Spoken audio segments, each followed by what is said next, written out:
was so pleased and honored to, when I was asked to come in and speak about Stiles, which is just a treat for me. I was asked to first say a few things about Stiles as a student, because I had her as a student almost 20 years ago. She was one of the first students that I had when I came to New Paltz. She was in several of my classes, but I went back to review her record just to make sure I got everything right. And I'm pleased to say that, you know, starting her third year, she made the dean's list every semester. Before that, she didn't. She really did. But, and I would like to say, well, something happened between 2001, 2002, and it maybe had to do with my coming to SUNY New Paltz. But unfortunately, I can't make that claim, because by the time she was in my class, she was a very engaged learner, an insightful student, and just a pleasure to have in the classroom. That kind of transition, though, is not uncommon. Students take time to find who they are and to find what interests them. This is true even after students graduate. They sort of do a few different things for a little while, and then they come into their own, find out who they are, and find out what they really want to do. And it's been great to see Stiles just flourish in the way that she has.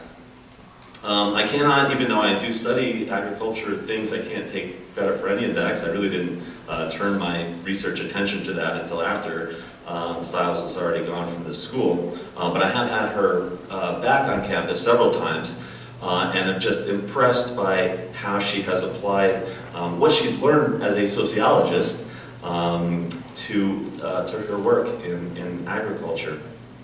And for those of you that are not familiar with sociology as a discipline, don't feel bad. I've been a sociology professor for 20 years here, and every time I go home, my mom's like, well, what is that again that you do? Sociology? And I like to say that sociologists are sort of like doctors for society. You know, we have medical doctors who study human physiology and try to identify, how the human body works and to identify where disease comes from, and then ultimately to seek a cure.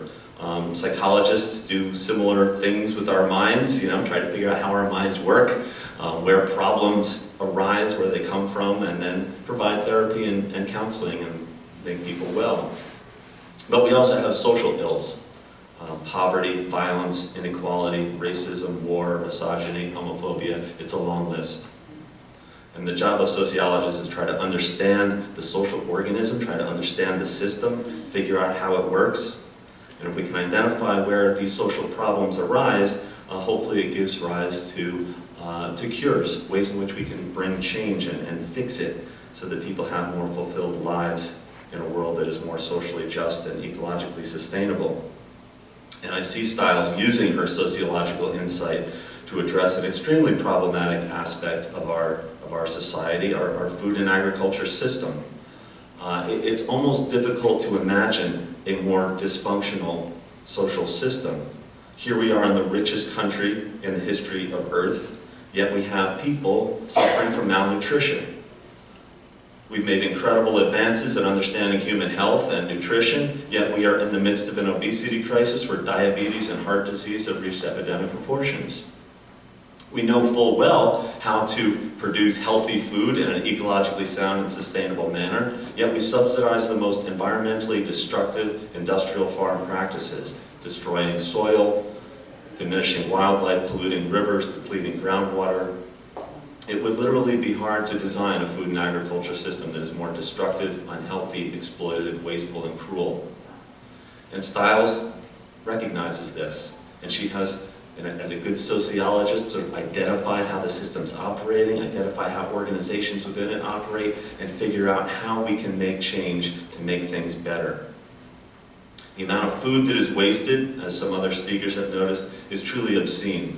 And she's devised a program that captures tons and tons of that healthy food and gets it to those most in need, those who are otherwise deprived, thus benefiting both people and the planet. As a faculty member who had Stiles in class almost 20 years ago, nothing warms my heart more than this. One of the things that brings us joy as faculty members, I love my job, but one of the things that we do amongst ourselves and which we take pride in is the accomplishments of our students. And we boast to one another when a student gets an important job or they're very successful. Too often this kind of success is defined in very conventional terms. You know, someone who's really rich, you know, got a really good job, good paying job, got really rich, or somebody who's famous or at their prestigious university. But none of this ever interested or inspired me, and probably most other sociology faculty.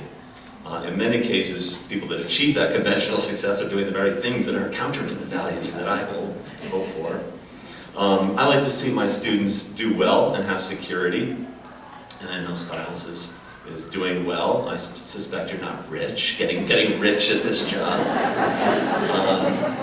And it's good to see you recognized in events like this and all the news coverage. But so you're getting more well known. But I imagine she's sort of short of rock star famous. But you're doing that which I hope for most from my students. You're making a better world, a world that's a little more just, a little more peaceful, a little less destructive.